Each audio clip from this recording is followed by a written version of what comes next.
Mais il y a quelque chose d'étonnant dans cet outil monnaie, une chose qui mène systématiquement à la guerre commerciale locale ou internationale.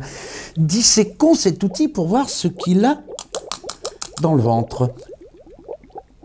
C'est un outil d'échange, on troque ses services et ses biens contre de la monnaie, et cette monnaie, on la troque ensuite contre d'autres biens et services. Ok.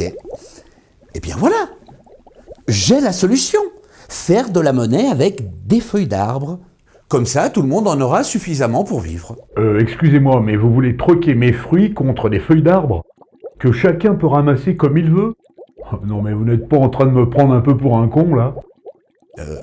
Je vais regarder ça de plus près. Ah oui, effectivement, l'outil monnaie doit être suffisamment rare pour avoir une valeur d'échange. Ça a été des coquillages, du sel, des métaux, de l'or et des unités électroniques en nombre restreint. Et jamais des feuilles d'arbre. Bah non, c'est trop abondant. D'ailleurs, dès qu'on imprime trop de billets de banque, la valeur de la monnaie est diluée et ne vaut plus rien. Surinflation. Mais pourtant, il y a des milliards et des milliards d'unités monétaires dans le monde. Donc il suffirait de les répartir équitablement pour qu'il n'y ait pas de misère. Non? Regardez mieux.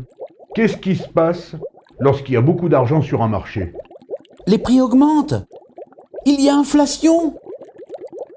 Bah pourquoi?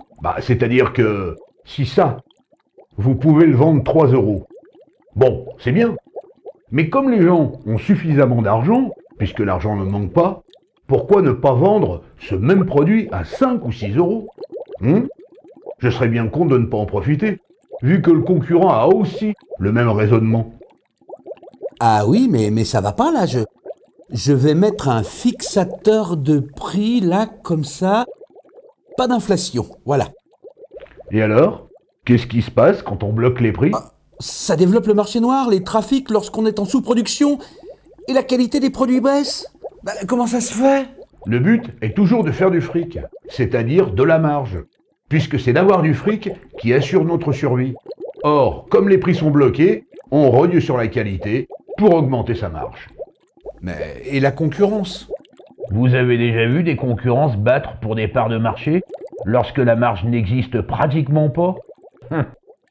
Donc au final, la monnaie doit rester suffisamment rare pour avoir une valeur d'échange.